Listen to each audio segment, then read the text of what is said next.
Hello students, देखो last lecture में हमने पीरियोडिक टेबल ख़त्म करके और कहा था BIN बेसिक इनऑर्गेनिक नॉमेनक्लेचर। हालांकि जैसे मैंने कहा था कि ये कोई डेजिग्नेटेड चैप्टर नहीं है, NCERT में अलग से कहीं कुछ नहीं दिया हुआ है, बट बच्चों को नाम ही ना लिखना आए तो कई बार हमें लगता है कि आपको वो मेथोडोलॉजी पता होनी चाहिए कि किसी कंपाउंड का नाम लिखें तो कैसे लिखें। काम आती हैं चाहे चीज़ें डायरेक्टली, काम भले ही ना आए, डायरेक्टली जेई में क्वेश्चन भले ही ना आए, but indirectly it is useful to boost up your confidence in solving questions. तो हम बात कर रहे थे कैटायंस के नाम में तो देखो ज़्यादा वेरिएशन होते नहीं हैं। कैटायंस में तो क्या है भाई, EM लगा देते हैं, अगर जैसे sodium, potassium, ammonium, hydronium and so on, nitrosonium, NO+। चाहो तो कैटायन में लिख लेना, अभी याद आया मुझे, NO+, नाइट्रोसोनियम और नाइट्रोसीलियम। वो एक ही बात है, नाइट्रोसोनियम बोलो या नाइट्रोसीलियम। कैटायन में चाहो तो ये लिख लेना। तो ये तो था कैटायंस, और कैटायंस में हमने ये भी कहा था कि जो मेटल्स और एलिमेंट्स अपने वेरिएबल ऑक्सीडेशन स्टेट शो करते हैं तो कई बार उनके लिए हम उनके नाम के ब्रैकेट में रोमन न्यूमरल में उनका ऑक्सीडेशन नंबर लिख करके कंपाउंड का नाम लिख देते हैं। जैसे MnO2 का नाम बताया था, मैंगनीज 4 ऑक्साइड। फिर हमने बात कही थी मेनली एनायंस के लिए, तो एनायन के नाम में आइड लगेगा या आइट लगेगा या एट लगेगा एज ए सफिक्स। आइड लगता है यदि नॉन ऑक्सो एनायंस हैं। Non oxo anions were obtained और are obtained from hydra acids, और एक होते हैं ऑक्सो एनायंस, और oxo anions are obtained from oxy acids. Oxo anions में हम पढ़ रहे थे और हमने कहा था कि ऑक्सो एनायन के एंड में अगर एक एसिड आएगा तो एनायन के नाम में एट आएगा, और अस एसिड आएगा तो एनायन के नाम में एंड में आइट आएगा। उसके बेसिस पर हमने फिर नॉमेनक्लेचर ऑफ ऑक्सी एनायंस या ऑक्सी एसिड की बात की थी।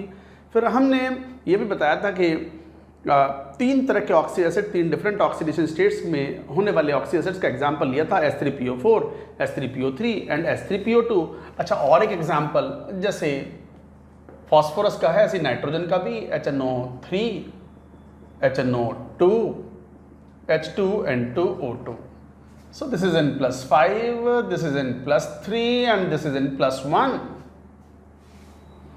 ये क्या कहलाएगा? Nitric acid. And this is nitrous acid, middle वाला। और लोएस्ट वाले को क्या बोला था हमने? हाइपोअस लगता है, तो हाइपो नाइट्रस एसिड। तो इस तरीके से हमें नाम लिखने होते। तो ये थे तीन तरीके के ऑक्सी एसिड से बनते हों 3 different oxidation states.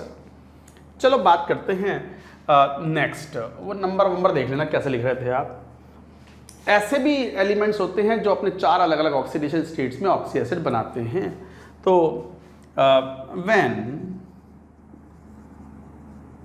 Element forms oxy acids इन 4 डिफरेंट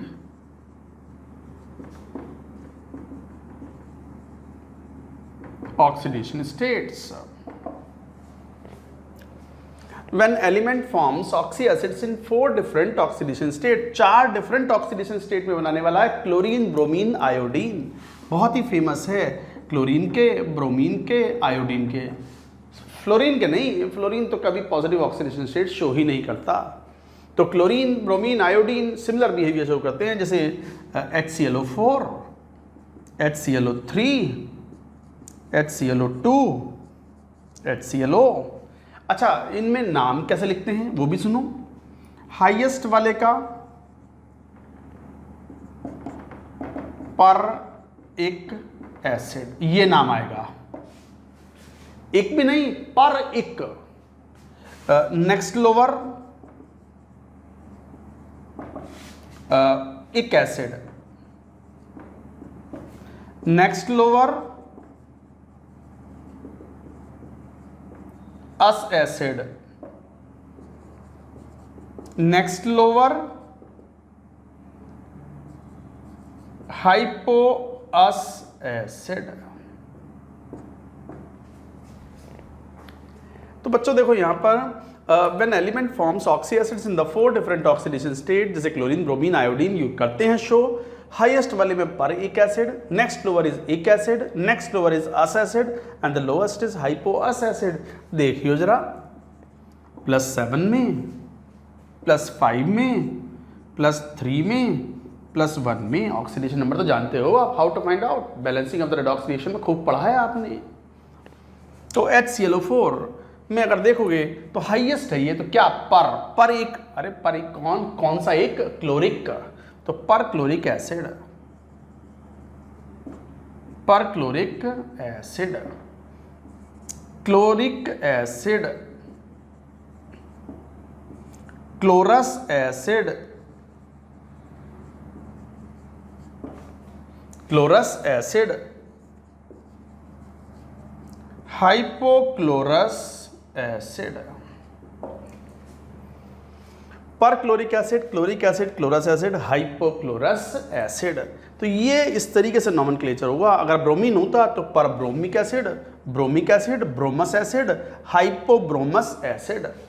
और ये तो बड़ा पावरफुल ऑक्सीडाइजिंग एजेंट है, वैसे तो बड़े सारे ऑक्सीडाइजिंग एजेंट हैं, but HClO is a very good oxidising agent and as a common bleaching substance के रूप में काम आता है। ये कपड़ों के रंग उड़ा देता है। ये ब्लीचिंग का मतलब रिमूवल ऑफ कलर आएगा P ब्लॉक पे जब पढ़ेंगे हम हैलोजन एंड नोबल गैसेस, तो we will study about them. तो ये नाम हैं, तो इनके एनायंस क्या हुए, पहले ये वाली बात नोट करो, मैं फिर लिखता हूँ एग्जाम्पल्स।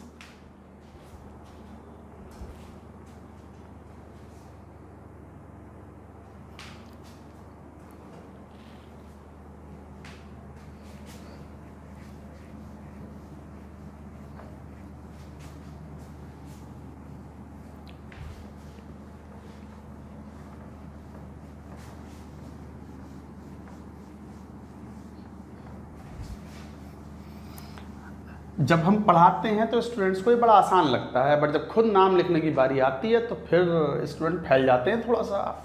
जैसे मान लो यही है ClO4 माइनस, मान लो, और ClO3 minus, ClO2 minus, ClO minus, +7 में है ये, +5 में है, +3 and this is +1।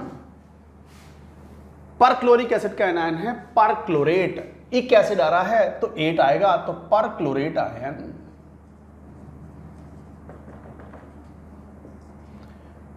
Chlorate ion, chlorite ion, hypochlorite ion. वक्त पे याद आ जाए तो बस नाम लिख पाओगे। मान लो क्वेश्चन ऐसे कह दे, राइट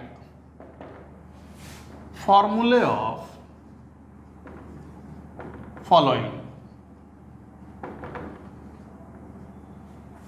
इनके नाम लिखो। जैसे मान लो फर्स्ट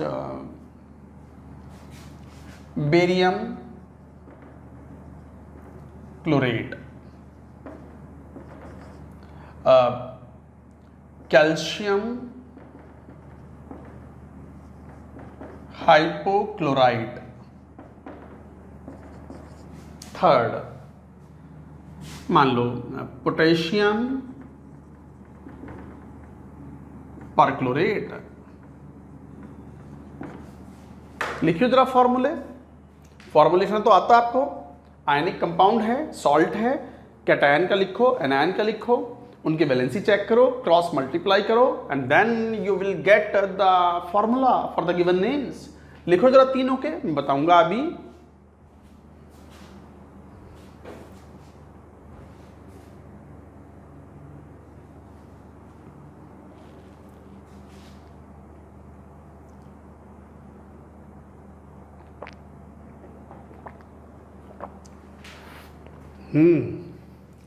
बोलिए जरा। फर्स्ट वन कौन, बेरियम आयन, और कौन, क्लोरेट। अब पता है, अभी तो सामने लिखे हैं क्लोरेट, सब सामने ना लिखे होंगे ना, तब पूछूंगा मैं। अभी तो सामने लिखे हैं, सब दिख रहा है। लो हटा दिए। क्लोरेट, पर क्लोरेट नहीं, क्लोरेट ClO3 माइनस। अब ये वैलेंसी 1 क्रॉस मल्टीप्लाई करो तो फॉर्मूला BaClO3 ट्वाइस, ये है फॉर्मूला। 2 अपने आप ऑटोमेटिकली फॉर्मूले में आ जाएगा, बेरियम डाइक्लोराइड लिखने की जरूरत नहीं पड़ती। आप CaCl2 लिखते हो तो कैल्शियम क्लोराइड लिखते हो, कैल्शियम डाइक्लोराइड लिखने की जरूरत नहीं पड़ती, क्योंकि वैलेंसी अपने आप सेटिस्फाई करा के फॉर्मूला बनाई थी CaCl2। जरा यहां ना calcium ion hypochloride OCl minus या ClO माइनस, एक ही बात है, OCl माइनस और ClO माइनस क्रॉस मल्टीप्लाई करो तो फॉर्मूला आ गया। तो बहुत ही इंपॉर्टेंट कंपाउंड है OCl ट्वाइस, ब्लीचिंग पाउडर के रूप में काम आता है ये। This is a very common bleaching substance commonly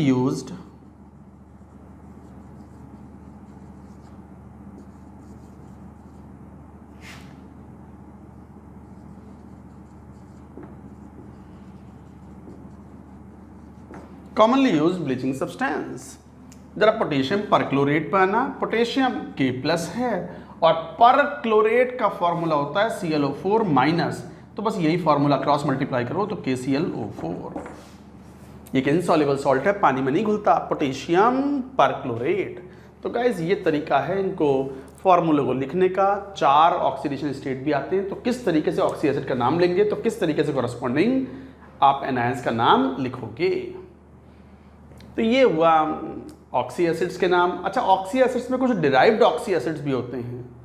ये तो ऑक्सी एसिड पढ़ ही लिए हमने, इनके एनायन के नाम भी पढ़ लिए। कुछ डिराइव्ड ऑक्सी एसिड्स भी होते हैं जिसमें pyro and meta oxy acids भी होते हैं। तो लिखो डिराइव्ड ऑक्सी एसिड्स, पहले ये बात नोट कर लो पूरी।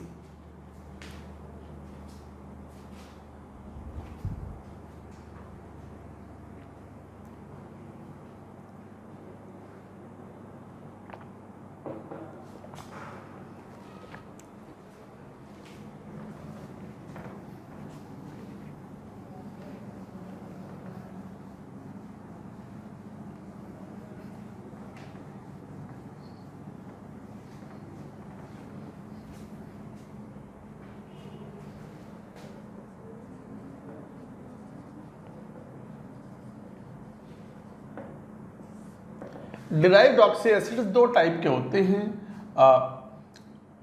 Pyro acids and meta acids. What is pyro acids?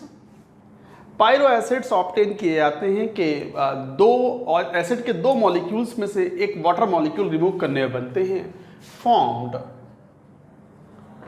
By removing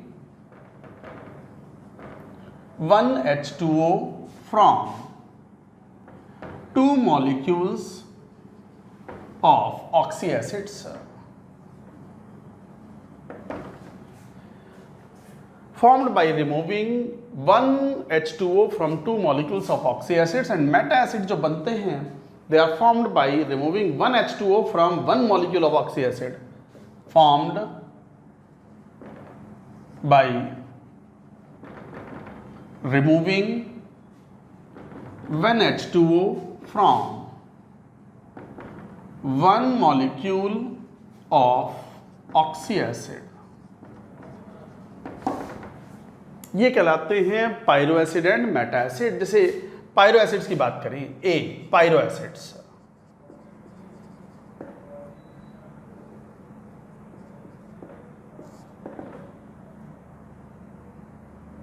pyro acids. तो what is pyro acid? Pyro acid में जैसे एग्जांपल लो, मान लो H2SO4 है, तो H2SO4 है तो इसके 2 मॉलिक्यूल में से एक H2O रिमूव कर दो तो क्या बन गया H2S2O7। तो ये कहलाएगा पायरो सल्फ्यूरिक एसिड। क्यों? ये कौन था? Sulphuric acid.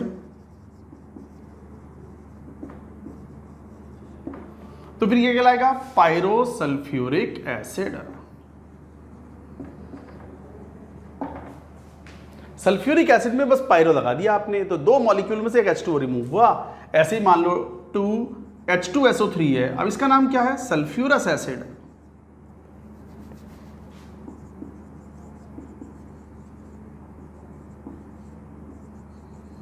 और इसमें से अगर एक H2O रिमूव कर दिया तो क्या बन गया?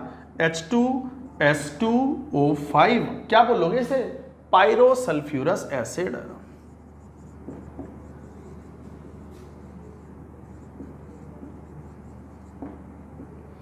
पायरोसल्फ्यूरस एसिड। तो इस तरीके से आप कहोगे H3PO4 है, दो मॉलिक्यूल में से एक H2O रिमूव कर दो, क्या बन गया H4P2O7 pyro phosphoric acid.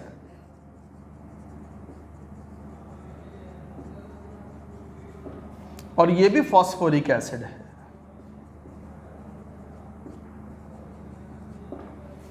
Pyrophosphoric acid. तो इस तरीके से आप ये बात कहोगे।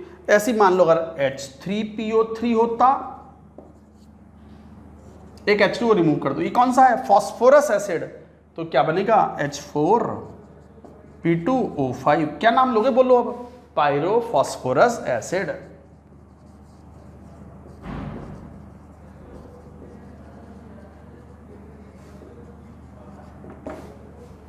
पायरोफॉस्फोरस एसिड।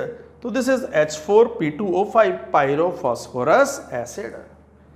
तो गाइज ये है H2SO4 H2SO3, इस तरीके से आप बोलोगे। अब एनायन की बारी आ गई।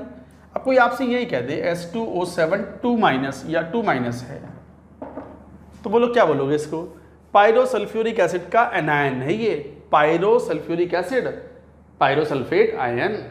तो कौन सा आयन हुआ ये, पायरोसल्फेट आयन।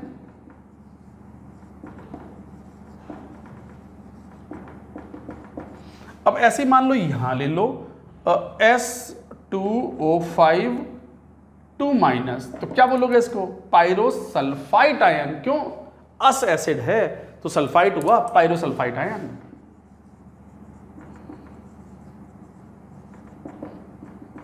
सिमिलरली एक आध एग्जांपल चलो और ले लेते हैं। मान लो यहां से P2O7 4- बना, तो क्या बन गया ये, पायरोफॉस्फेट आयन।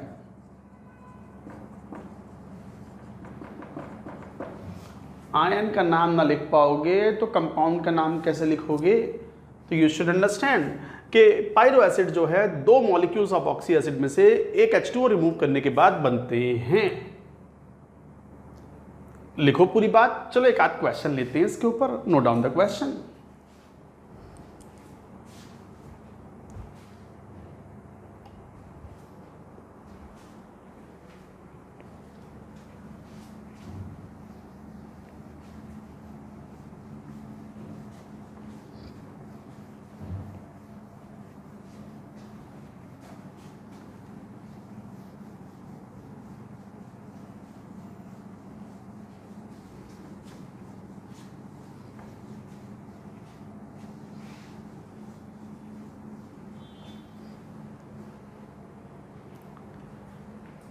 जैसे मान लो क्वेश्चन ये है, which of the following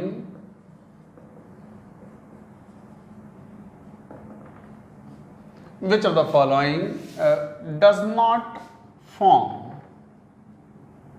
pyro acid.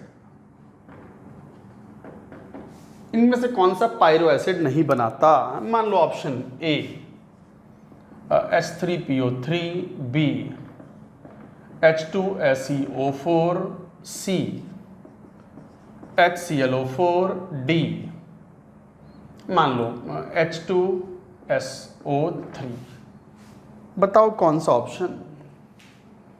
देखो आसान क्वेश्चन है कि which of the following does not form pyro acid. कौन पायरो एसिड नहीं बनाएगा, ऑब्वियसली ये नहीं बनाएगा। क्यों, यहाँ में से आराम से दो मॉलिक्यूल में से एक H2O रिमूव करके तो भी ऑक्सी एसिड बन सकता है, यहाँ भी। क्यों नहीं बनाएगा, जरा देखना। अगर दो मॉलिक्यूल HClO4 के लें और उसमें से एक H2O रिमूव कर दें, क्या बना, Cl2O7। ये एक ऑक्साइड है, an oxide, not an oxy acid. अरे H कहाँ है इसमें। इसका मतलब जिन मॉलिक्यूल्स में ऑक्सी एसिड्स में मोनोप्रोटिक ऑक्सी एसिड्स होते हैं, तो मोनोप्रोटिक ऑक्सी एसिड जो होते हैं they do not form pyro acids. No pyro acid for this. क्यों, क्योंकि दो मॉलिक्यूल में से एक H2O रिमूव करा तो Cl2O7 बना, ऑक्साइड बना, ऑक्सी एसिड ना है ये। तो क्या निकला कंक्लूजन, मोनोप्रोटिक एसिड्स, मोनोप्रोटिक और मोनोबेसिक। मोनोप्रोटिक या मोनोबेसिक का मतलब एक मॉलिक्यूल एक H+ दे पाए। तो मोनोप्रोटिक और monobasic acid do not form pyro acid. I hope you have understood point. तो आंसर इज सी। चलो एक क्वेश्चन और लो।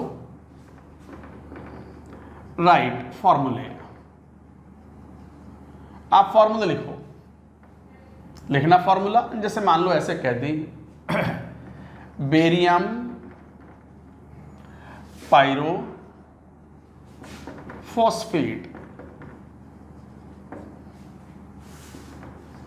सोडियम पायरो मान लो सल्फेट। बताओ जरा आंसर। लिखो दोनों के नाम, लिखो दोनों के नाम। बेरियम पायरोफॉस्फेट और सोडियम पायरोसल्फेट के फॉर्मूले लिख के बताओ। अब ये पूरी बात अगर समझ में ना आएगी तो फिर ये नाम कैसे लिखोगे आप, फॉर्मूले कैसे लिखोगे? तो लिखो इसको, घर पे इसको प्रैक्टिस करना, लिख लिख के 2-3 बार। Do it.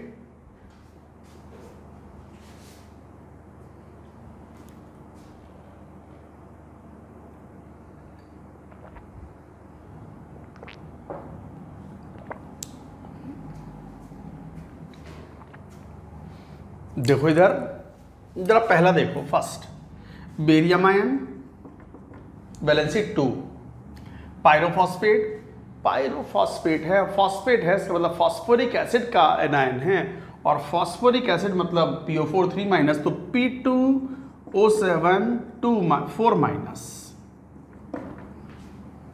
ये हुआ पायरोफॉस्फेट। क्या फॉर्मूला बना? फिर क्रॉस मल्टीप्लाई करोगे तो Ba2P4O7, दैट्स इट। यही आंसर है। जरा सेकंड पर आओ। सोडियम पायरोसल्फेट, सोडियम मतलब Na+, और पायरोसल्फेट का मतलब S2O7 2 माइनस।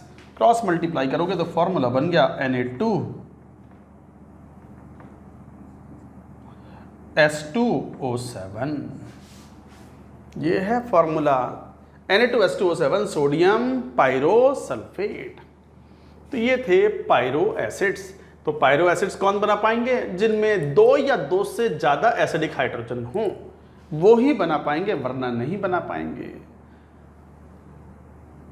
ये थे पायरो। एक और थे कौन से? मेटा। लिखो बी, मेटा एसिड्स। पहले नोट करो, मैं इसको हटा देता हूं।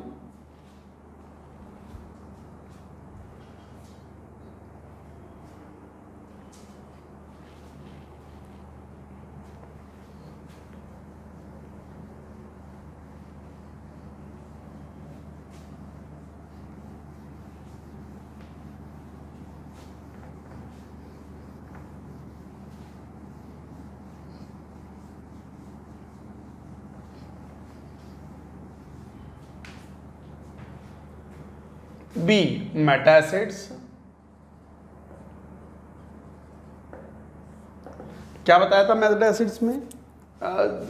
मेटा एसिड्स में बताया था कि एक मॉलिक्यूल से एक H2O रिमूव करके बनाना है, formed by removing 1 H2O from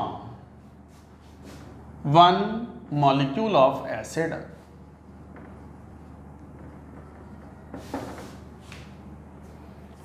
तो 1 मॉलिक्यूल ऑफ एसिड में से एक H2O रिमूव करें। तो जैसे मान लो एग्जांपल लो जरा, H3BO3 बोरिक एसिड है ये, इसमें से एक H2O रिमूव कर दो एक ही मॉलिक्यूल में से, तो क्या बन गया? HBO2 कहलाएगा मेटाबोरिक एसिड। मेटाबोरिक एसिड। और एग्जांपल जैसे H4SiO4, एक H2O रिमूव कर दो तो क्या कहलाएगा? H2SiO3 मेटासिलिसिक acid.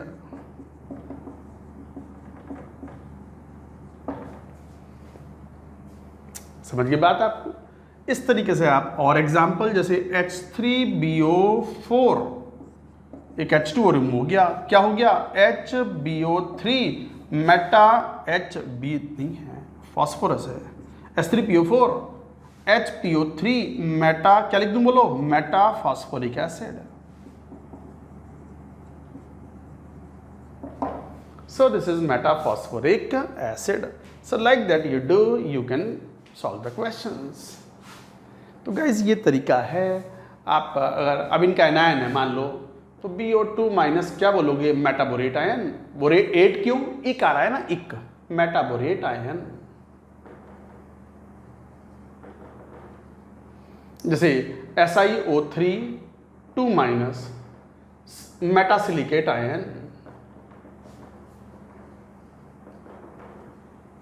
और जैसे PO3 माइनस, मेटाफॉस्फेट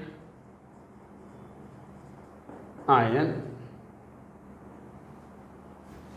मेटा एल्यूमिनेट भी होता है। मेटा एल्यूमिनेट कैसा होता है, जैसे मान लो AlOH थ्राइस है। सर ये एसिड थोड़ी है, नहीं ये एम्फोटेरिक कंपाउंड है, पढ़ चुके हो एम्फोटेरिक। एम्फोटेरिक का मतलब उसमें एसिडिक नेचर भी है और बेसिक नेचर भी है। कोई कहे कि क्या ये एसिड की तरह बिहेव कर सकता है, यस कर सकता है। क्या ये बेस की तरह बिहेव कर सकता है, यस कर सकता है। एम्फोटेरिक है ये, तो एसिड की तरह बिहेव कर रहा है। और इस समय इसको यूँ भी लिख सकता हूँ H3AlO3। समझने का तरीका है, वैसे ऐसा होता नहीं है ये, इट इज़ नॉट लाइक, मतलब इसको लिखने का तरीका है। जैसे बोरिक एसिड को लिखते हैं BOH थ्राइस या H3BO3, इसमें से एक H2O रिमूव कर दो तो क्या बन गया, HAlO2। HAlO2 और इसी का एनायन कौन आ गया, AlO2 माइनस। इसे बोलेंगे मेटा एल्यूमिनेट आयन।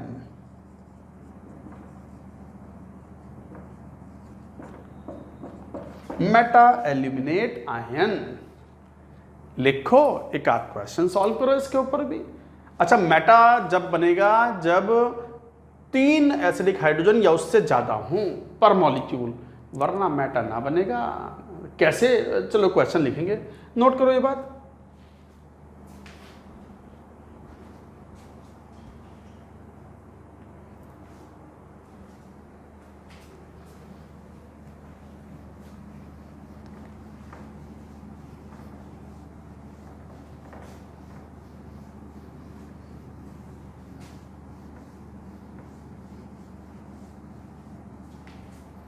मान लो क्वेश्चन में कुछ ऐसे कह दी कि which does not form Meta acid. एक से ज्यादा भी हो सकते हैं। A H2SO4, B HNO3, C H3BO3, D H3PO4। Answer A and B। अब आप समझ गए होंगे।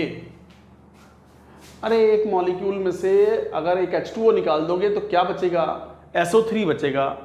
SO3 तो ऑक्साइड है, ऑक्सी एसिड के लिए H होना भी तो जरूरी है, और इसमें से तो रिमूव ही नहीं हो सकते। एक मॉलिक्यूल में से H2O कैसे निकाल दोगे मेरे भैया। तो ये A और B जो है मेटा नहीं बनाते। मेटा बनाने के लिए 3 एसिडिक हाइड्रोजन या उससे ज्यादा होने चाहिए। तो कौन नहीं बनाते, which do not form, do कर दो, डज नॉट की जगह which do not form Meta acids, मतलब एक से ज्यादा हो सकते हैं, A एंड B। अच्छा, नाम लिखने के लिए आ जाए, राइट, फॉर्मूले लिखवाते हैं आपसे। फॉर्मूले लिखो। फर्स्ट मान लो कॉपर 2 मेटाबोरेट। जैसे और लो, मान लो सोडियम मेटा एल्यूमिनेट। थर्ड, और मान लो जैसे एल्यूमिनियम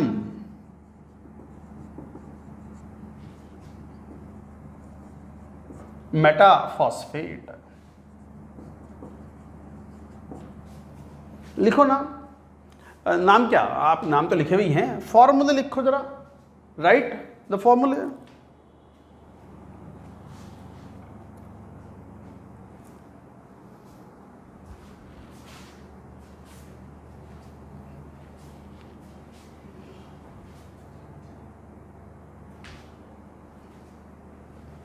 लिखे, जरा मैच करो, देख लो यहां कॉपर 2 मतलब कॉपर 2+ वाला है।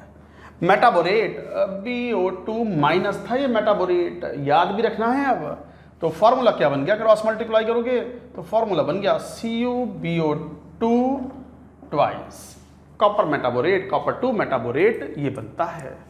सोडियम मेटा एल्यूमिनेट Na+ और एल्यूमिनेट क्या AlO2 माइनस 1 वैलेंसी है, तो फॉर्मूला बन गया यहाँ से NaAlO2 बोलते हैं sodium meta aluminate. Aluminium metaphosphate Al3+ और मेटाफॉस्फेट का मतलब PO3 माइनस, क्या फॉर्मूला AlPO3 थ्राइस सोडियम मेटाफॉस्फेट। ये आंसर्स हैं।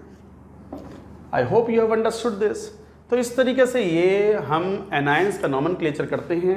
अभी कुछ और एनायंस भी बाकी हैं, मिसलेनियस टाइप के एनायंस। क्रोमेट क्या होता है, डाइक्रोमेट क्या होता है, मैंगनेट क्या होता है, परमैंगनेट क्या होता है, डाइसल्फाइड ट्राइसल्फाइड क्या होते हैं। तो चलिए उनको भी लेते हैं। चलो अब बात करते हैं कुछ और एनायंस की। वैसे तो हमने सिस्टमेटिक जितने भी एनायंस थे, मेटा एसिड्स उनके एनायंस, पायरो एसिड्स उनके एनायंस, और जो general oxy acid, hydra acid उनके एनायंस, उनका नॉमेनक्लेचर हमने पढ़ लिया, काफ़ी कुछ सीख भी लिया। अब बात करते हैं कुछ other miscellaneous anions, some other important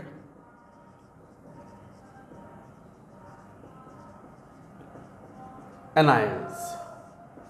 तो सम अदर इम्पॉर्टेंट एनायंस की बात करेंगे यहाँ पर। जैसे कुछ कॉमन एसिड्स होते हैं, मेटल के भी एसिड्स होते हैं, जैसे H2CrO4, HMnO4, H2MnO4, ये है क्रोमिक एसिड, ये है परमैंगनिक एसिड, +7 ऑक्सीडेशन स्टेट में है। This is +6 and this is +6, और +6 वाला मैंगनीज का जो ऑक्सी एसिड होता है ये ऑक्सी एसिड ही है, एंड दिस इज मैंगनिक एसिड। अब बच्चों एक बात ध्यान दो, अंतर है थोड़ा सा। +6 वाले को मैंगनिक बोल रहे हैं, मैंगनिक एसिड, और +7 वाले को परमैंगनिक एसिड। तो फिर इनके कॉरस्पॉन्डिंगली जो एनायन आएंगे, जैसे CrO4 2-, जैसे यहाँ से आया MnO4-, और यहाँ से आ पाएगा MnO4 2-, कहलाएगा क्रोमेट आयन, कहलाएगा परमैंगनेट आयन, और ये कहलाएगा manganate ion. Chromate ion, permanganate ion, manganate ion. तो इस तरीके से आप ये कहोगे, ये इनका नाम है। समझ में आ गई बात। अच्छा, इसके अलावा और भी, जैसे ये तो थे ही, जैसे K2Cr2O7 होता है, पोटेशियम डाइक्रोमेट होता है, तो ऐसे ही एक क्रोमेट आयन भी होता है। क्रोमेट आयन तो CrO4 2- है, क्रोमियम का Cr2O7 2-, इसे बोलते हैं डाइक्रोमेट आयन। अच्छा, ये क्रोमेट था, मैं दोबारा लिख रहा हूँ, हालांकि वहाँ लिखा हुआ है, बट फिर भी ये क्रोमेट आयन है, और दोनों ही +6 ऑक्सीडेशन स्टेट में हैं। क्रोमियम मैक्सिमम ऑक्सीडेशन स्टेट अपनी +6 शो करता है, तो ये क्रोमेट आयन, इस तरीके से आप ये बात कहते हो। इसके अलावा डी ब्लॉक की कई मेटल्स के और भी एनायंस फेमस होते हैं, जैसे VO4 3-, FeO4 2-, WO4 tungstate ion 3-। चलो छोड़ो, ये इतना कॉमन नहीं है, तो ये बहुत कॉमन आयन हैं, इनको याद रखेंगे। जैसे ये vanadate ion, this is ferrate ion. Manganate, chromate तो बता ही दिए आपको। तो इस तरीके से ये आयन भी होते हैं, जरूरत पड़ने पर आप इनके कंपाउंड के नाम लिख सकते हो। एक बार नोट करो, ये डी ब्लॉक के हैं। मान लो कोई आपसे ये कह दे, राइट फॉर्मूला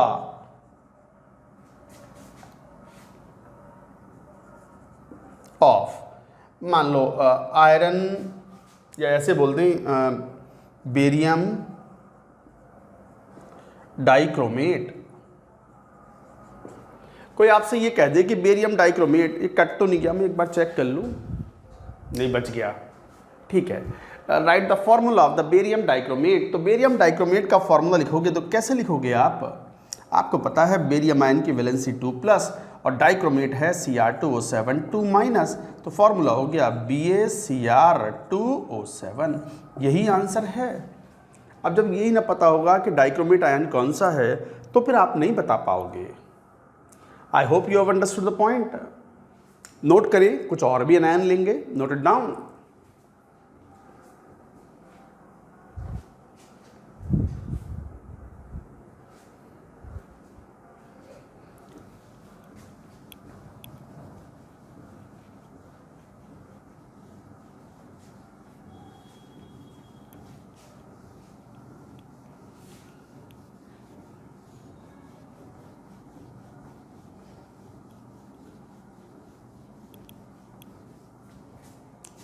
जैसे और कुछ एनायंस होते हैं, बात करेंगे, जैसे OCN-, SCN-, ये कहलाता है साइनेट आयन और ये कहलाता है थायोसाइनेट आयन।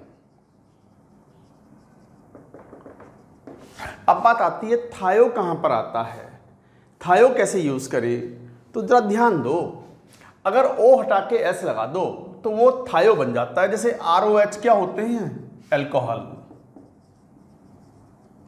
ये शायद ऑर्गेनिक केमिस्ट्री में नॉमेनक्लेचर में भी आपको जरूर बतलाते होंगे। और O की जगह S लगा दो तो RSH क्या करेंगे, ये क्या कहलाएंगे, थायो अल्कोहल।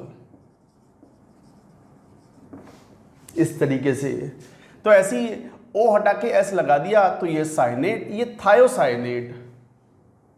आ गई बात समझ में। इसी तरीके से मान लो ROR- क्या कहलाएंगे, ये ईथर, ईथर्स। और RSR- क्या कहलाएंगे, थायो ईथर्स।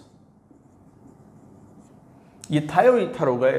तो ये O हटा के S लगाएं। और इसी में एक इंपॉर्टेंट केस आता है, जैसे ये तो आपको अब याद हो गया होगा, SO4 2-, क्या है ये, सल्फेट आयन। एक O हटा के S लगा दो तो क्या बन गया, S2O3 2-, क्या कहलाएगा, थायो सल्फेट आयन। ये अपने आप में बहुत ही इंपॉर्टेंट आयन है।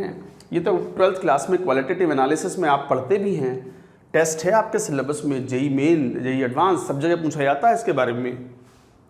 तो ये थे थायो। तो साइनेट, थायोसाइनेट, इस तरीके से आप ये नाम लेते हो। तो ये सल्फेट था, ये थायोसल्फेट हुआ। आई hope you have understood the point. इसके अलावा कुछ और एनायन भी होते हैं कॉमनली, जैसे पॉलीसल्फाइड आयन।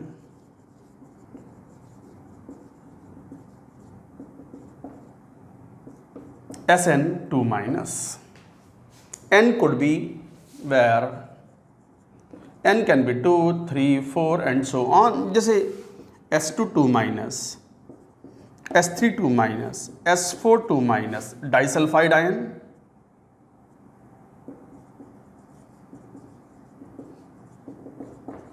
ट्राइसल्फाइड आयन,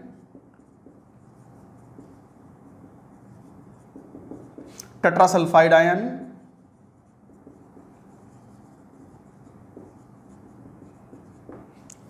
आ गई बात समझ में। तो ये पॉलीसल्फाइड आयंस होते हैं, चार्ज 2 नेगेटिव ही है। आपको कोई फॉर्मूला पूछ ले कि बताओ सोडियम डाइसल्फाइड का फॉर्मूला क्या होगा, तो Na2S2 सोडियम डाइसल्फाइड। इस तरीके से सोडियम ट्राइसल्फाइड का फॉर्मूला क्या होगा, Na2S3। सोडियम पेंटासल्फाइड क्या है,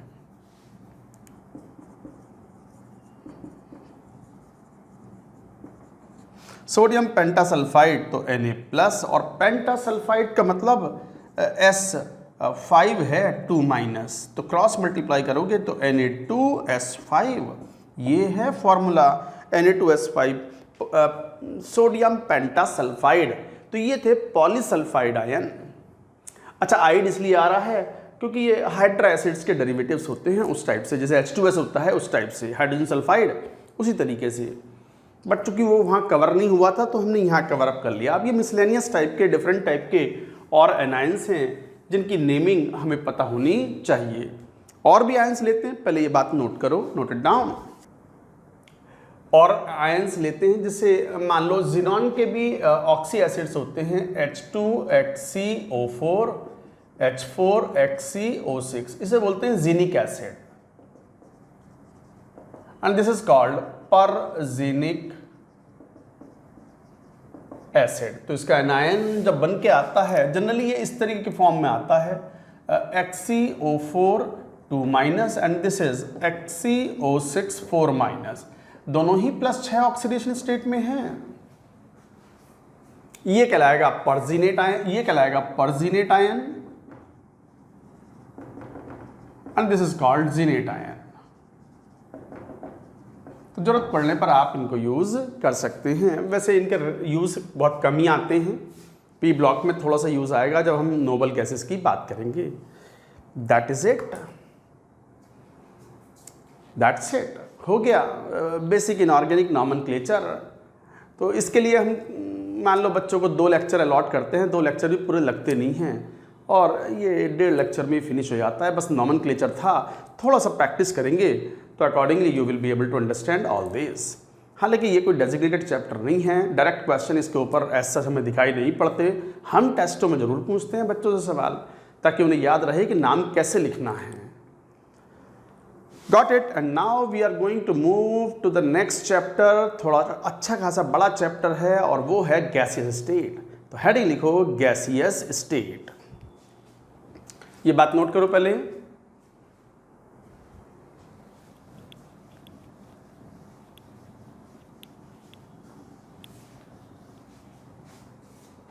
हेडिंग लिखो गैसियस स्टेट।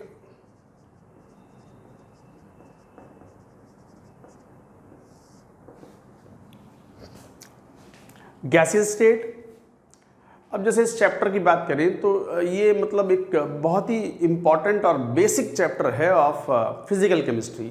गैसियस स्टेट में आइडियल गैसेस का behaviour, kinetic theory of gases, Boyle's law, Charles law, Graham's law, इन सब का यूज़, डाल्टन्स लॉ, इनका यूज़ बाकी के चैप्टर्स में भी आता है, चाहे वो केमिकल इक्विलिब्रियम हो, चाहे वो इलेक्ट्रोकेमिस्ट्री हो, 12th क्लास में चैप्टर होता है एंड ऑल दोज थिंग्स। तो एक तरीके से ये एक इंपॉर्टेंट चैप्टर होता है। जैसे 3 कॉमन फिजिकल स्टेट की बात करें सब्सटेंस की, तो we know that it is a solid state, liquid state and gaseous state. Gaseous state we will study now. Liquid state and solid state both will be in 12th class. तो 12th class के syllabus में, 12th class की NCERT में होते हैं वो, तो इसलिए those are put in 12th class syllabus. We are going to talk about gaseous state.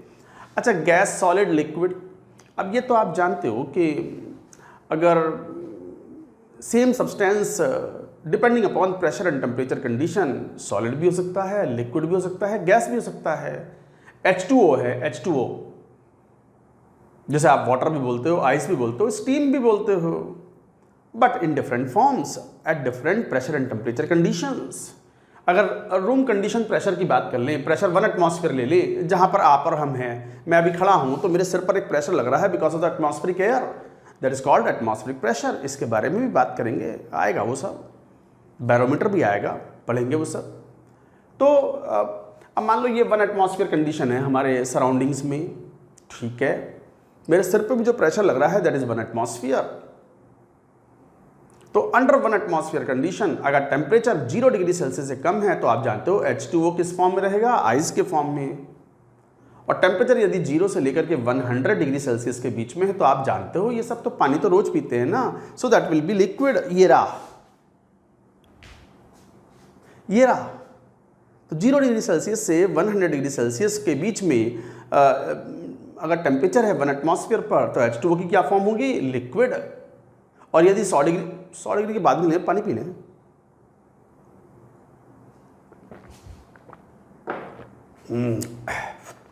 जल जीवन है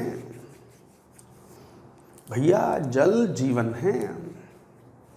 जल का संरक्षण करें, वेस्ट होने से बचाएं। खैर आगे बढ़ेंगे। अगर टेम्परेचर 100 डिग्री सेल्सियस से ज़्यादा हुआ H2O का, then it becomes steam in the gas form. तो इसका मतलब same substance may be in solid physical state, may be liquid physical state और may be gases physical state. It all depends on 2 things, thermal energy and intermolecular forces. Thermal energy depends on temperature, thermal energy ज़्यादा होगी मतलब temperature जितना ज़्यादा होगा तो intermolecular forces उतने week पड़ जाएंगे और kinetic energy of the molecules will be very high. तो thermal energy is another name of the thermal energy is kinetic energy. Kinetic energy मतलब कितनी तेज़ी से मॉलिक्यूल्स मूव कर रहे हैं, हाफ mv²। तो वेलोसिटी जितनी ज़्यादा थर्मल एनर्जी होगी, और thermal energy depends on temperature and thermal energy is nothing but kinetic energy. तो एक तरीके से कोई सब्सटेंस सॉलिड होगा, लिक्विड होगा, गैस होगा, it all depends on the two opposing influence. एक है थर्मल एनर्जी और दूसरा है इंटरमॉलिक्यूलर फोर्सेस। इंटरमॉलिक्यूलर फोर्सेस तो मॉलिक्यूल्स को जोड़ के रखना चाहता है पास पास, फोर्सेस ऑफ अट्रैक्शन, और थर्मल एनर्जी मॉलिक्यूल्स को दूर दूर भगाना चाहता है बहुत हाई स्पीड के साथ मॉलिक्यूल्स को इंडिविजुअली। तो अगर टेम्परेचर बहुत ज़्यादा है तो thermal energy will be dominant over intermolecular forces and substance will be in gaseous form. और यदि थर्मल एनर्जी काफ़ी कम है, टेम्परेचर कम है, तो इंटरमॉलिक्यूलर फोर्सेस अट्रैक्शन वाले डोमिनेंट हो जाते हैं, उसकी वजह से मॉलिक्यूल चिपक के रहते हैं। So substance will be in the liquid form और इन सॉलिड फॉर्म। तो इसका मतलब physical state of a substance depends on the two opposing influence, कौन? Thermal energy and intermolecular forces. तो पॉइंट वाइज लिखना जरा, फिजिकल स्टेट जैसे solid, liquid, gas of a substance depends on the two influence, कौन two influence? Thermal energy depends on temperature and intermolecular forces.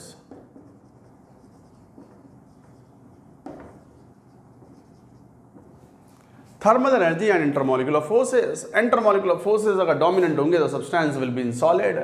If thermal energy is dominant, then substance will be gas. If intermolecular forces are dominant,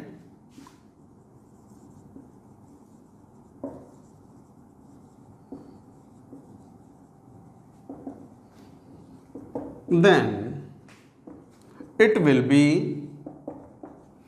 either liquid or even solid.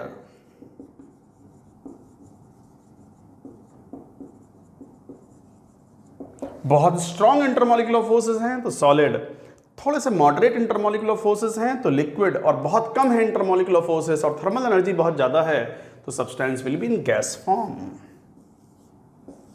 Ultimately कोई substance solid होगा, liquid होगा, gas होगा, who decides the relative variation of intermolecular forces and thermal energy.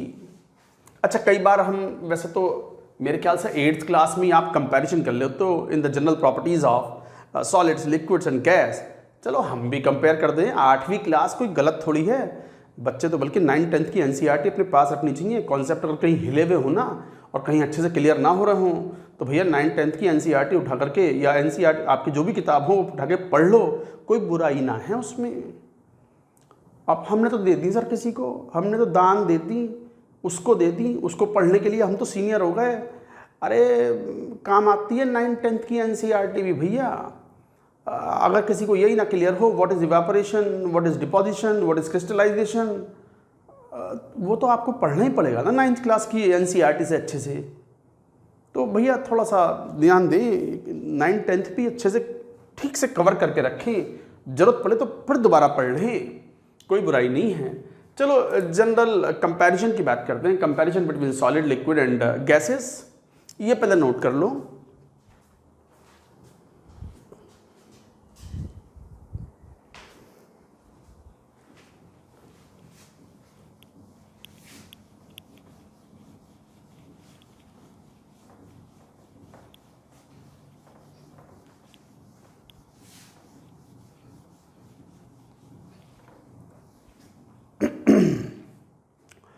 जैसे हम बात करें solid liquid, gas.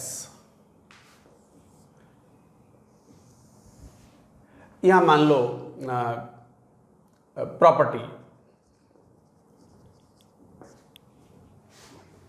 अब यहां मान लो बोल दिया intermolecular space.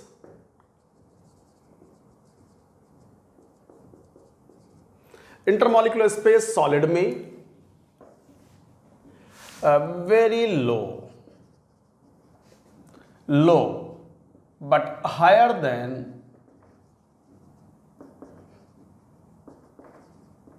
Solids. Intermolecular space मतलब मॉलिक्यूल के बीच में स्पेस, और गैस में तो very high intermolecular space is there. Molecules काफी दूर दूर होते हैं एंड रैंडमली मूविंग, तो वेरी हाई। अब इंटरमॉलिक्यूलर स्पेस अगर बहुत लो है तो intermolecular forces of attraction very high है, जब भी तो सॉलिड है। इंटरमॉलिक्यूलर अट्रैक्शंस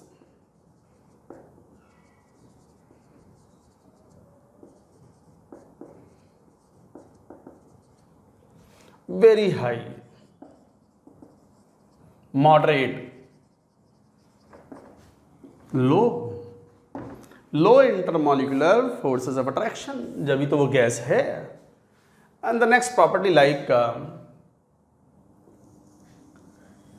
डिफरेंशिएट भी करते चले,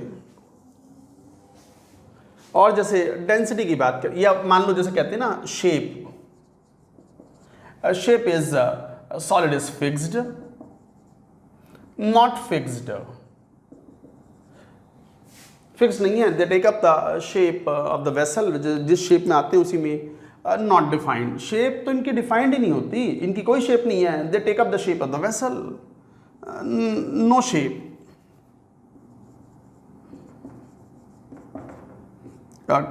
occupy the complete volume,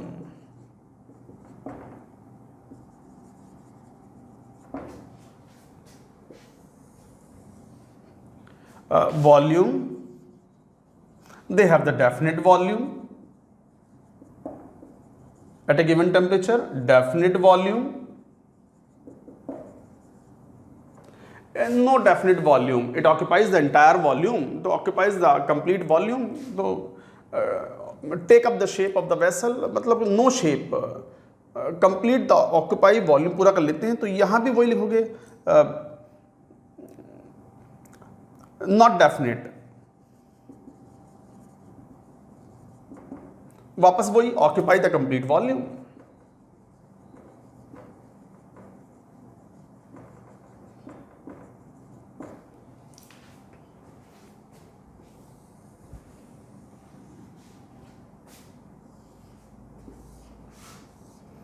then comes density. अब सॉलिड में इंटरमॉलिक्यूलर स्पेस बहुत कम है तो डेंसिटी काफ़ी हाई होती है। High, lower, usually lower than solids, very low. Diffusibility, diffusibility मतलब एबिलिटी टू मूव, फ्लूइडिटी, भाई एक जगह से दूसरी जगह आसानी से मूव कर जाए। Solid negligible.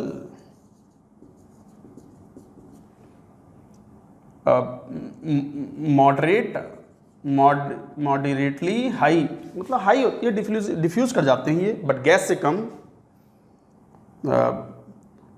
हाई डिफ्यूजिबिलिटी, अच्छे से डिफ्यूज कर जाते हैं ये। Very high. लिक्विड्स, दो लिक्विड्स को मिक्स करो तो आपस में आसानी से मिक्स हो जाते हैं तो डिफ्यूज कर जाते हैं, बट गैस तो बहुत तेजी से डिफ्यूज करते हैं, तो this is very high diffusibility. So these are general comparison. 9th class की एनसीईआरटी में कंपैरिजन दिया हुआ है, बट चलो मैंने चैप्टर को शुरुआत करने से पहले थोड़ा सा आपको बता दिया कि we are all talking about the 3 physical states, common state, and our focus now is gaseous state. Note करो पूरी बात।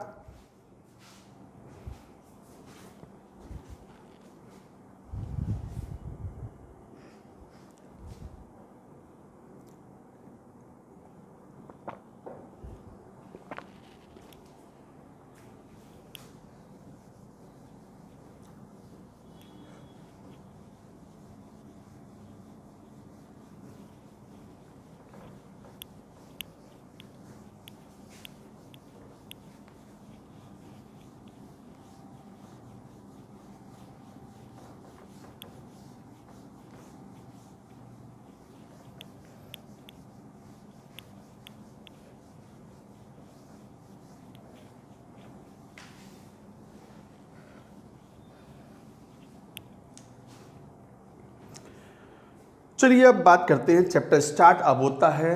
एक्चुअली पूरा एनालिसिस हमारे गैसीय स्टेट का दो पार्ट में डिवाइड होता है, ideal gases and real gas. Ideal gas में हम एक्सपेरिमेंटल गैस लॉज पढ़ेंगे, बैरोमीटर पढ़ेंगे, इसके अलावा will talk about Dalton's law, Graham's law and kinetic theory of gases. और रियल गैसेस में हम रियल गैसेस की बात करेंगे।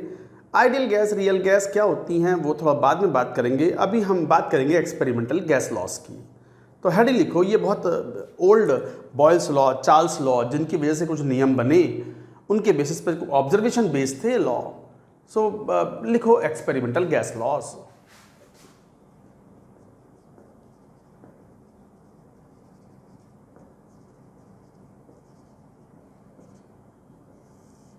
तो based on experiments various physicist, ये सब फिजिसिस्ट थे, फिजिक्स में भी है ये KTG के नाम से एक चैप्टर होता है फिजिक्स में, वहाँ भी पढ़ते हो ये सब आप, boils law, Charles law, ideal gas equation, kinetic theory of gases, ये सब चीज़ें वहाँ भी आते हैं।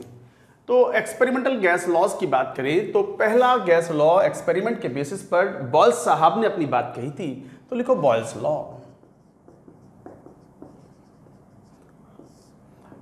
बताओ किसी को आइडिया है what is Boyle's law? Boyle's law ये कहता है कि गैसेस के लिए है कि टेम्परेचर यदि कांस्टेंट हो तो volume of a given amount of gas is inversely proportional to its pressure. तो लिखो at given temperature, at a given temperature, at a constant temperature बोल दो, वो एक ही बात है वैसे तो। At a constant temperature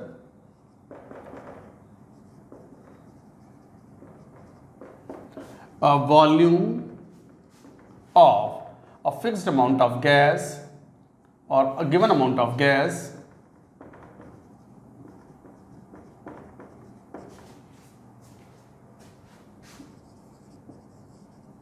is inversely proportional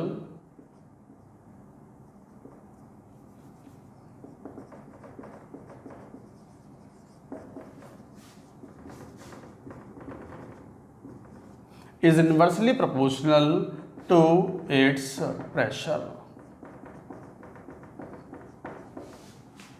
Volume is inversely proportional to pressure at a given temperature for a given amount of gas. अब दो चीज़ें तो कांस्टेंट कर दी आपने, temperature constant and given amount of gas. Given amount of gas का मतलब ये हुआ कि नंबर ऑफ मोल्स भी कंटेनर के अंदर फिक्स्ड हैं, टेम्परेचर भी कांस्टेंट, नंबर ऑफ मोल्स भी कांस्टेंट। तो फिर the volume is inversely proportional to pressure, यही तो कहा है, volume is inversely proportional to pressure. तो V is equal to constant K ले लो, proportionality constant K upon P, तो यहां से PV is equal to constant K। ये है बॉयल्स लॉ। इसका मतलब ये है कि अगर टेम्परेचर कांस्टेंट है, कब है? At Tn constant. तो इसका मतलब ये हुआ कि किसी गैस के लिए कांस्टेंट टेम्परेचर और नंबर ऑफ मोल्स अगर फिक्स्ड हों तो फिर P1V1 is equal to P2V2 is equal to P3V3 अलग अलग स्टेट्स पर is equal to constant. This is the meaning of Boyle's law कि प्रेशर बढ़ाओगे तो वॉल्यूम घटेगा और प्रेशर घटाओगे तो वॉल्यूम बढ़ेगा। तो यहां से ये पीवी रिलेशन है, इनको ग्राफिकली भी हम शो कर सकते हैं। तो ग्राफिकली कैसे शो करें जरा देखना, प्रेशर वर्सेस वॉल्यूम V। अच्छा ध्यान दो, Tn कांस्टेंट है,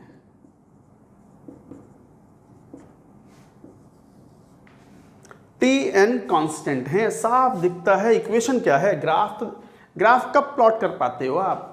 ग्राफ जब प्लॉट कर पाते हो जब एक डिपेंडेंट और इंडिपेंडेंट वेरिएबल्स के बीच में मैथमेटिकल इक्वेशन हो, और you have the mathematical equation, which equation? PV is equal to constant. तो इक्वेशन थी PV is equal to constant. और ध्यान दो, मैं बता चुका हूँ पहले, कहाँ बता चुका हूँ? एटॉमिक स्ट्रक्चर में जब हमने ग्राफ बनाए थे फोटो इलेक्ट्रिक इफेक्ट के, तो फोटो इलेक्ट्रिक इफेक्ट के ग्राफ बनाने से पहले मैंने स्ट्रेट लाइन बताई थी, फिजिक्स में भी बताई गई होगी, पैराबोला बताया था और रेक्टेंगुलर हाइपरबोला बताया था, और ये वही है x Y is equal to constant. ये X Y is equal to constant है, और X Y is equal to constant में साफ दिखता है कि अगर वाई एक्स बढ़ाओगे तो वाई घटेगा और एक्स घटाओगे तो वाई बढ़ेगा। रेक्टेंगुलर हाइपरबोला ये था। तो सर वो तो थर्ड क्वाड्रेंट में भी आएगा। थर्ड क्वाड्रेंट वाले हमारे लिए इंपॉर्टेंट नहीं है। क्यों इंपॉर्टेंट नहीं है? क्योंकि pressure, volume, temperature all are positive. ये टेम्परेचर केल्विन में होता है एक्चुअली, हालांकि यहाँ तो टेम्परेचर है नहीं, यहाँ तो टेम्परेचर कांस्टेंट है। तो pressure volume can not be negative, तो इसका मतलब हमारे जो प्रेशर है, वॉल्यूम है, वो सब पॉजिटिव टर्म है। तो we need the graph in the first quadrant. तो गैसियस स्टेट में जो भी ग्राफ हम बनाएंगे क्वाड्रेंट वाला ही इंपॉर्टेंट होगा। थर्ड क्वाड्रेंट या किसी और क्वाड्रेंट वाले ग्राफ हमारे लिए यूजफुल नहीं होंगे। वैसे मैं आपको बता दूं कि x Y is equal to constant का जो ग्राफ होता है वो ऐसा होता है, इस टाइप का। ये होता है ग्राफ तो देखो ये वाला है, x Y is equal to constant. पर हमारे लिए यूजफुल केवल यही है क्योंकि एक्स भी पॉजिटिव और वाई भी positive. Volume can not be negative, pressure can not be negative. तो इसका मतलब ये हुआ कि हमारे लिए मान लो ये वाई फंक्शन और ये एक्स फंक्शन, फर्स्ट क्वाड्रेंट का ग्राफ ही इंपॉर्टेंट होगा। तो we have drawn the first quadrant, so this is rectangular hyperbola.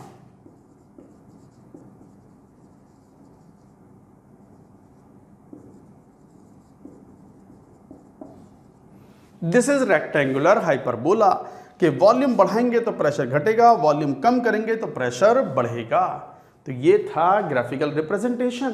Graph तो हम और भी बना सकते हैं डिपेंडिंग अपॉन द रिक्वायरमेंट। अच्छा, आपसे क्वेश्चन कैसे पूछे जा सकते हैं मैं अभी डिस्कस करता हूं। पहले ये वाली बात नोट कर लो, बॉयल्स लॉ में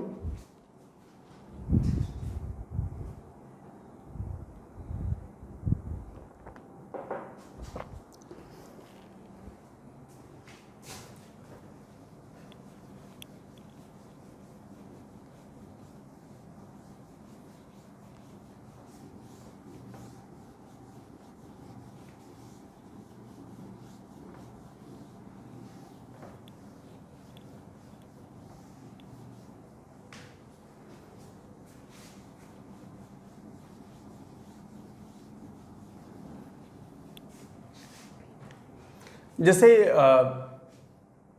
मान लो क्वेश्चन ऐसे पूछ लिया जाए आपसे, क्वेश्चन ये कहे कि प्रेशर वर्सेस वॉल्यूम के ये 3 ग्राफ आए हमारे पास। ये मान लो टेम्परेचर कांस्टेंट है, moles N1, N2, N3 moles हैं एंड टेम्परेचर इज कांस्टेंट। और क्वेश्चन ये कहे कंपेयर N1, N2, N3।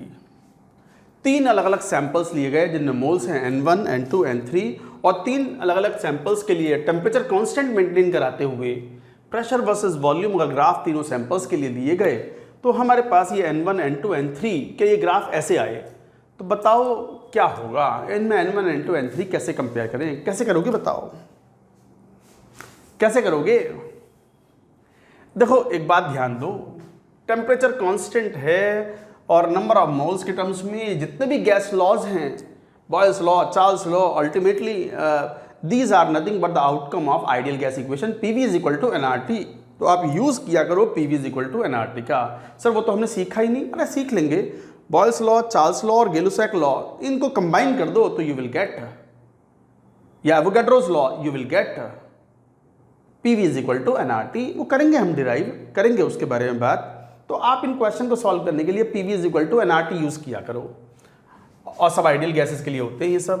तो मान लो सॉल्व करना हो तो आइडियल गैस इक्वेशन यूज कियो। आइडियल गैस इक्वेशन पढ़िए आपने वो इंट्रोडक्शन टू केमिस्ट्री में, PV is equal to nRT।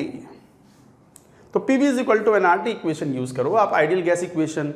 अच्छा, टेम्परेचर तो कांस्टेंट है, N वेरी कर रहे हैं सब में, R तो एवर कांस्टेंट है, यूनिवर्सल गैस कांस्टेंट। और एक काम करो, अब 3 वेरिएबल हो गए, प्रेशर, वॉल्यूम और नंबर ऑफ मोल्स अलग अलग सैंपल के लिए। आप प्रेशर और वॉल्यूम में से एक पैरामीटर आप कांस्टेंट कर दो। सुनो लिखना बंद करो, ध्यान दो। मान लो वॉल्यूम को सेम कर दिया आपने, तीनों सैंपल्स के लिए सेम वॉल्यूम ले लो। यह आपने एक वर्टिकल लाइन ड्रॉ कर दी तो इसका मतलब वॉल्यूम फिक्स कर दिया। तो बताओ N1 वाला जो सैंपल था उसके लिए प्रेशर ये रहा, N2 वाले के लिए प्रेशर ये है और N3 वाले के लिए सैंपल के लिए प्रेशर ये रहा, तो साफ दिखाई पड़ता है कि pressure is directly proportional two moles. अगर वॉल्यूम सबके तीनों सैंपल के सेम कर दिए जाएं, देखो एक वर्टिकल लाइन ड्रॉ कर दी, सेम कर दिया वॉल्यूम अगर तीनों सैंपल के सेम कर दिए जाएं, आर तो कांस्टेंट है ही, टेम्परेचर क्वेश्चन ने कांस्टेंट करवा दिया, तो साफ दिखता है pressure is directly proportional to number of moles. तो बताओ जरा वॉल्यूम सेम रखते हुए तीनों में सबसे ज्यादा प्रेशर किसका है? ऊपर वाले का। N3 वाले का प्रेशर हाईएस्ट है, प्रेशर ऊपर जाएगा तो बढ़ रहा है, तो N3 वाले का प्रेशर हाईएस्ट है, तो N3 वाले का प्रेशर हाईएस्ट है तो मोल्स भी हाईएस्ट होंगे। So what is the answer? N3 is greater than N2 is greater than N1, that's it. यही है आंसर, यही है आंसर। ये था क्वेश्चन, आसान क्वेश्चन, उतनी कोई मुश्किल बात नहीं है इनमें, हो गया ये सॉल्व। अब कई बार स्टूडेंट्स को डाउट आता है कि सर आपने वॉल्यूम क्यों सेम किया, आप तो प्रेशर सेम ले लो। अरे ले लो, ये लो मैं करके बता देता हूं, प्रेशर वर्सेस वॉल्यूम। ये 3 ग्राफ थे, वही वाले 3 ग्राफ, N1 N2 N3, और टेम्परेचर तो है ही कांस्टेंट। ये प्रेशर वर्सेस वॉल्यूम था। इस बार एक काम करो, प्रेशर सेम कर दो, वापस वही equation, PV is equal to nRT, temperature constant, R ever constant, pressure आपने कांस्टेंट कर दिया। अच्छा, तीनों का सैंपल्स का प्रेशर का सेम रखना है तो हॉरिजॉन्टल लाइन ड्रॉ करोगे, हॉरिजॉन्टल लाइन ड्रॉ कर दी, प्रेशर सबका सेम कर दिया, हो गया प्रेशर सेम। साफ दिखता है कि volume is directly proportional to number of moles, और volume directly proportional to number of moles. जब देखना N1 नंबर ऑफ मोल्स वाले जो सैंपल था उसके अंदर इतना है वॉल्यूम, दूसरे सैंपल में ये है वॉल्यूम, और तीसरा वाले सैंपल का वॉल्यूम साफ दिखता है कि हाईएस्ट वॉल्यूम किसका है? N3 वाले का। तो volume is directly proportional to number of moles, तो वॉल्यूम हाईएस्ट है N3 वाले का, तो N3 is greater than N2 is greater than N1। कोई फर्क नहीं पड़ता, no difference, doesn't matter, doesn't affect it. आप चाहे कोई सा हॉरिजॉन्टल पैरामीटर सेम करके कंपैरिजन करो, या वर्टिकल पैरामीटर, मतलब जो वाई एक्सिस वाला पैरामीटर है उसको सेम लेकर के आप लो, answer would be same. So this is an important question. ये एक महत्वपूर्ण इंपॉर्टेंट क्वेश्चन था। इस तरह के क्वेश्चंस आपसे टेस्टों में पूछे जाते हैं। ग्राफ दे दिया जाएगा, कहा जाएगा कि टेम्परेचर कांस्टेंट है या जो भी पैरामीटर कांस्टेंट होगा, और पूछ लेंगे कि बताओ इन गिवन पैरामीटर्स में कंपैरिजन करना है। तो ऑब्वियसली बड़े आसान क्वेश्चंस होते हैं, बट समझने की जरूरत है, समझ के चलें। गैसीय स्टेट रटने का नहीं है, रटने का तो कुछ भी नहीं है। If you understand everything properly, things become easier. इसको नोट करिए।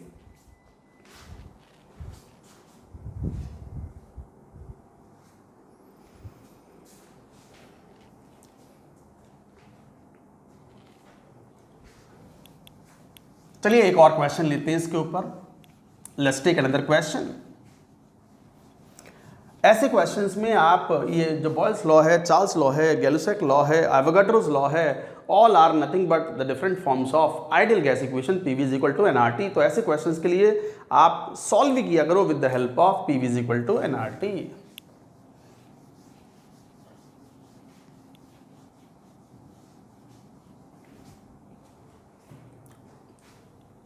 जैसे मान लो ये ऐसे कहते हैं, ये 3 ग्राफ बना के देते हैं आपको क्वेश्चन में, प्रेशर वर्सेस 1 वॉल्यूम, और ये मान लो ग्राफ ऐसे हो गया, और मान लो यहाँ पर ये टेम्परेचर T1, ये T2 और ये T3 है। नंबर ऑफ मोल्स कांस्टेंट हैं तीनों सैंपल्स में, इन ऑल 3 सैंपल्स।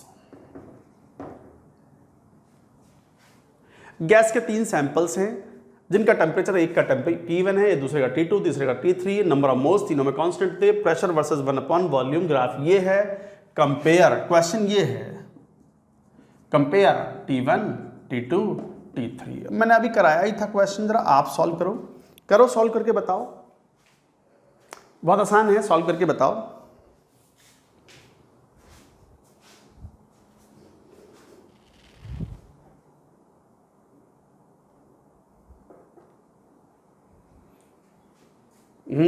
क्या आया? पहले P V is equal to N R T तो यूज़ करो, इक्वेशन होती है P V is equal to N R T. अच्छा, वर्टिकल पैरामीटर पे पी है और हमें चाहिए 1/v, तो v को इधर ले आओ, तो pressure is equal to N R T into 1/v।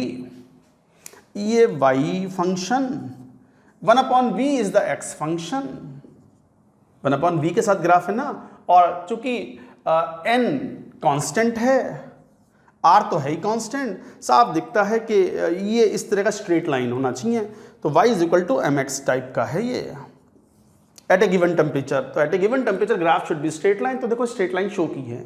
खैर हमसे वो नहीं पूछ रहे, हमसे तो ये पूछ रहे हैं कि T1 T2 T3 कंपेयर करो। अब देखो इनमें से एक पैरामीटर सेम कर लो, चलो 1/v सेम कर लेते हैं, ये रहा। आपने हॉरिजॉन्टल एक्सिस पर, एक्स एक्सिस पर जो पैरामीटर है 1/v वो सेम कर लिया, तो हो गया ये 1/v भी सेम। मैं दोबारा लेता हूं, P is equal to N R T into 1/v। 1/v आपने तीनों के लिए सेम कर दिया। नंबर ऑफ मोल्स क्वेश्चन ने सेम बोला है, R वो तो हमेशा कांस्टेंट है, तो साफ दिखाई पड़ता है कि pressure is directly proportional to temperature. जरा देखना, T1 टेम्परेचर वाले सैंपल के लिए प्रेशर ये हुआ, T2 वाले के लिए प्रेशर ज़्यादा है और T3 वाले के लिए प्रेशर हाईएस्ट है। T3 वाले का प्रेशर हाईएस्ट है फॉर सेम 1/v, तो 1/v सेम रखते हुए T3 वाले का टेम्परेचर हाईएस्ट है तो प्रेशर भी हाईएस्ट होगा, और प्रेशर हाईएस्ट साफ दिख रहा है T3 वाले का, तो प्रेशर हाईएस्ट है तो टेम्परेचर भी हाईएस्ट होगा, तो T3 is greater then T2 is greater then T1। यही आंसर है। तो गाइज ये तरीका है, आप चाहो तो प्रेशर को सेम ले लो तीनों सैंपल्स के लिए, then also you will find the result to be same, result to be same. तो गाइज ये था बॉयल्स लॉ। हालांकि इसमें एक दो क्वेश्चन और भी लेंगे हम इन द नेक्स्ट लेक्चर, और बात करेंगे Charles law, Dalton's law and many other laws in the coming lectures. That's it for now.